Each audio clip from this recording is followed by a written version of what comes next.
વાત કરીએ રાજકોટની તો રાજકોટની મેટોડા જીઆઈડીસીમાં ગોપાલ નમકીનમાં આગનો મામલો. આગ બાદ નમકીન પ્રોડક્શન અટકાવી દેવા માટેનો આદેશ કરવામાં આવ્યો છે.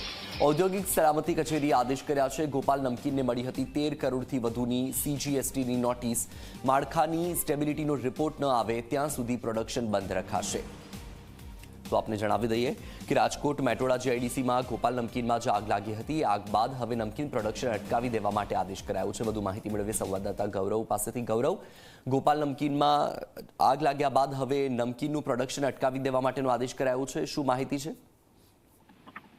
ચોક્કસ જ લોધિકાના મેટોડા જીઆઈડીસીમાં ગોપાલ નમકીનમાં જે આગ લાગવાની ઘટના સામે આવી હતી, ત્યારબાદ જે સતત જે તેમના પર કહી શકાય કે અલગ અલગ કચેરીઓ છે તેમના દ્વારા તપાસ કરવામાં આવી રહી છે. ગોપાલ નમકીન પ્રોડક્શન અટકાવી દેવા માટેના આદેશ ઔદ્યોગિક સલામતી કચેરી દ્વારા આપવામાં આવ્યા છે. 13 કરોડથી વધુની જે સેન્ટ્રલ જીએસટીની પણ નોટિસ છે તે આપવામાં આવી હતી. ત્યારે ગોપાલ નમકીનનો સ્ટ્રક્ચર સ્ટેબિલિટી રિપોર્ટ છે તે આવ્યા બાદ તપાસ છે તે હાથ ધરવામાં આવશે. એફએસએલ રિપોર્ટની અત્યારે રાહ છે તે જોવાઈ રહી છે. પ્રોડક્શન છે તે અત્યારે બંધ કરી દેવાના સૂચનો છે તે દઈ દેવામાં આવ્યા છે.